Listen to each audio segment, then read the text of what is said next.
dhageyso wararka xaqiiqda ku saleysan Radio Gado iyo barnaamijyo ku xiiso gelinayo sida tafsiirka, fiqiga, axaadiista Quraanka Kariimka iyo kuwa kale oo xiiso gaar leh. Haddii ay ku seegaan barnaamijyada iyo macluumaadka dheeraadka ee ka baxa Radio Gado, waxaad dib ugu daalacaan kartaa barnaamijyada Facebook iyo YouTube-ka aynu ku leenahay Radio Gado. Waxaan ku suganahay xarada Kabaasa gaar ahaan xarada Barakaca Kabaasa. Waxaan joognaa bartamaha xariga sagaalaad si loo yaqaano dadka dibadda jooga iyo dadka magaalooyinka jooga ma fahmi karaan qofka reer Kabaasa iyo reer Dolo uu fahmi karaa meeshan waxa ka jiro xarig wax la yiraahdo ka jiro iyo blog iyo xaafad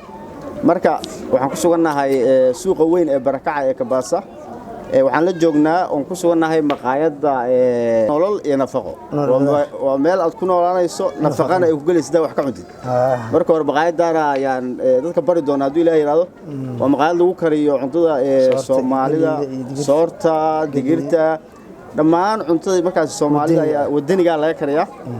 soorta kamida digirta kamida maraq oo kale laga cabaa soo ii sheegay Nuur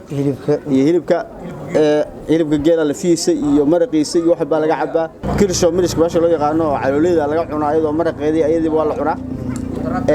sidoo kale Nuur waxa uu kamid yahay ama kow iyo laba uu yahay dadka ku taxan Radio Gado saan hore kugu sheegnay oo page-keena kaga sheegnay Radio Gado waxa uu hadda shaqeynayaa muddo 6 bilood ah uu shaqeynayaa inta aan raadiyaha la furin ka hor dadka reer Dolow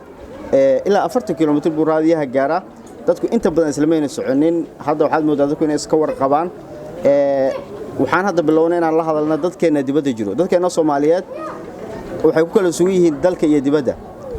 dadkii dalka joogay maadaama aan la hadalnay oo Nuur Bidaar uu naga bixin doono sida raadiyaha dadka gudaha jooga ay u dhageystaan ya hadda raadiyo wuxuu bilaabay inuu la hadlo dadka dibadaha jooga dalka dibadihiisa ama dacaladiisa marka hada video aan duubayno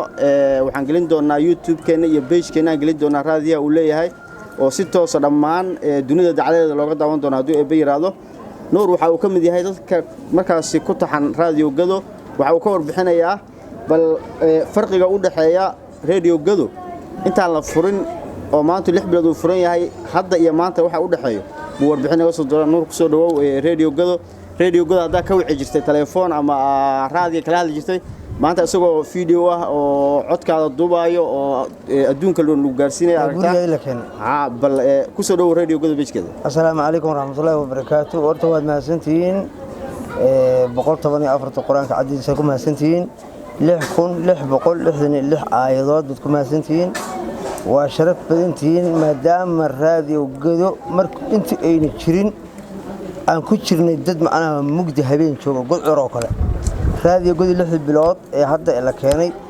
dadka isjeclaa way is salaamaan dadka is arki waayeen way is arkaan wixii dhuma daqiiqad baa lagu helaa hadda waxa weeye inay ka sii socoto oo hawada sii martan waa heleen laakiin waa adoo habeen godcur joogo iyo adigoo maalin joogaan hadda maalin baan joognaa awal godcur baan ku jirnay hadda laakiin waxaan joognaa maalin 7 saac maalmeed baan joognaa waxba nagama dhumo waxba nagama fakado macnaha dad iswaay ma lihin afar ilaa saac habeen iyo maalin waa is aragnaa waa is salaanaa subaxdii duhurkii iyo habeenkii haddana raadiyaha waa ku reesanay Allah noo daayo birliba Allah nooga dhigo inuu ka sii socdo oo dibad hadda dal baa la joogay hadda dibad baan sii marayna waxaan ka codsanayaa waliba siiba maadaama annaka maanta wadankaanagii Soomaaliyeed ee hooyo aan joogno dadka dibadaha jira waxaan dhihi lahaa soo noqda oo masagadiina galeediina abuurta oo nabadgelyo banaanka hadda saxato nabad adduunku waxa ugu qiimo badan waa nabad alxamdulillaah rabbil caalamiin nabad baan haysanaa nabad haduu haysto alool dhanagsan meel saxtimo weey marka nabad baan haysanaa alxamdulillaah rabbil caalamiin ilaahay noogu wado roob baa noo daay beerahan tabcana galeeyda noo soo goodo caanaha nagan amna alxamdulillaah rabbil caalamiin maanta adduunka waxaan sheeganaynaa male raadiya naga maqnaa raadiyo Gadana ilaahay waa noo keenay intay noo imaatayne wax mugdi ku jiro malaha caawadan wixii fakada subaxdii baa leeliyay ama saaca leeliyay macna alxamdulillaah rabbil caalamiin Radio Gado hore Allah ka dhigo birriix Allah ka dhigo mugdi baan ku jirnay maalin bay noo keentay waxaan ka codsanayaa ummadda Soomaaliyeed kuwa dibadda jira xataa inay wadankooda ku soo laabtaan oo nabadgelyo oo kuwa dibadaha jooga maxaa dhilay kuwa dibadaha jooga waxaan dhihi lahaa nabad colaad bay ka carareen laakiin nabad baa ka dambeysay inay soo noqdaan oo waddankoodii ay maal gashadaan meel laga gumaysanayay meel laga gumaysanay isku mid ma sharci keen lagu leeyahay ma Soomaali baa tay waddankaaga joogtaa nabadgelyo ka dhacday wax isqabsanaya iyo wax ka waxay tahay midna ma jiraan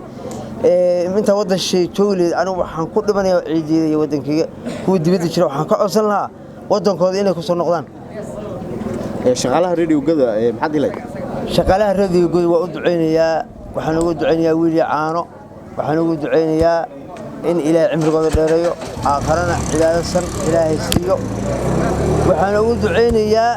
mugdi baan ku jirnaa habeen maalin bayna keeneen ilaahay inuu si alla si ay rabaan maskaxdooda ilaahay uga dhigo raadiyahana dal iyo dibadba ilaahay barnaax uga dhigo shaqadoodana adduun iyo aakhiro waxay ilaahay ka baryayaan inuu ilaahay si ugu duceyn lahaa waa mahadsan yahay Nuur Bidaar sida fiican ugu warbixiyay dadka dibadda joogana uu la hadlay oo fariin markaasi uu u diray sidoo kale wuxuu nooga warbixiyay farqiga ama isbedelka u dhaxeeya ka hor intaan raadiyaha la furin iyo raadiyaha radio gada oo iminka shaqeynaya waxaan u soo laabanaynaa Nuur waa nin ganacsada ah maqaayadan gadaashana dhabarkeenu uu leeyahay waxa uu kariyaa cuntooyin kala duwan sida cuntooyinka markaasi dalkeena ka baxa raashinka dalkeena ka baxa raashin dibadda laga keena ma kariyo wuxuu warbixin naga siin doonaa bal waxyaabaha uu kariyo iyo faa'iidada ay bulshada u leeyihiin waa mahadsantahay bismillaahir rahmaanir rahiim horta sideedaba waxaad aqoonin iyo waxa taqaan horta isku mid maaha xawiye aadan awowyaasheen iyo aabaheen waxaan ka soo gaarnay soor iyo galey iyo masago iyo caano iyo hilib baan ka soo gaarnay oo soorta iyo masagada aan dheyd lahayn oo inay dhacaynin oo 2 sano 3 sano ay bakaarta la geliyo oo 3 sano 4 sano ay ku jirto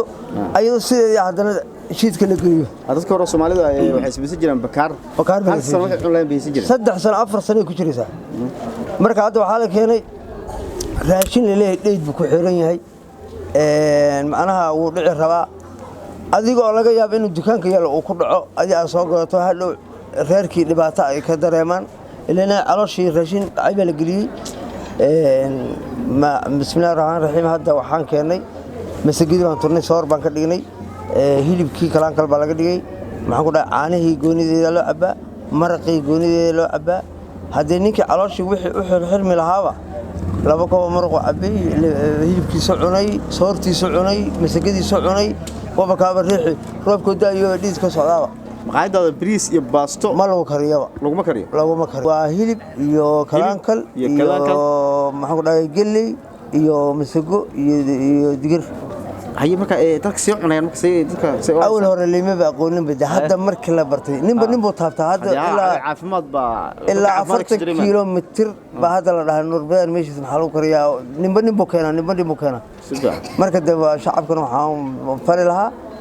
maadaama bariis iyo baaso wax dhacaya oo dibadda laga keenay ay yihiin ama biyo gaari ka bad bay soo maraan diyaarad bay soo maraan meel kasta soo maraan masagadooda hadda tii ka baxday haddan tii go'day masagada go'da hadda aan maanta karnay tii hadda roobkan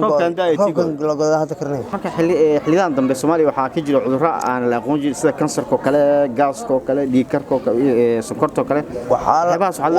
laga qaadaa wixii dibadda nooga imaada laga qaadaa iyo cuntooyin laga yaabo inay dhacsiin laakiin soorta iyo digirta iyo galeyda iyo caanaha waddankeena waxba laga maqaa xataa dadka sokorowga dadka dhiig karka dadka kansarka waxa dhanba daawo طيب صفا داوي استعمالها مقايدة magaceedu nagu soo cali nololayna faqa la dhahaa maqaayada waxa la dhahaa hadda aan ku suganahay nololayna faqo waxaan inta soo doonaa cuntooyinka ee laga cuno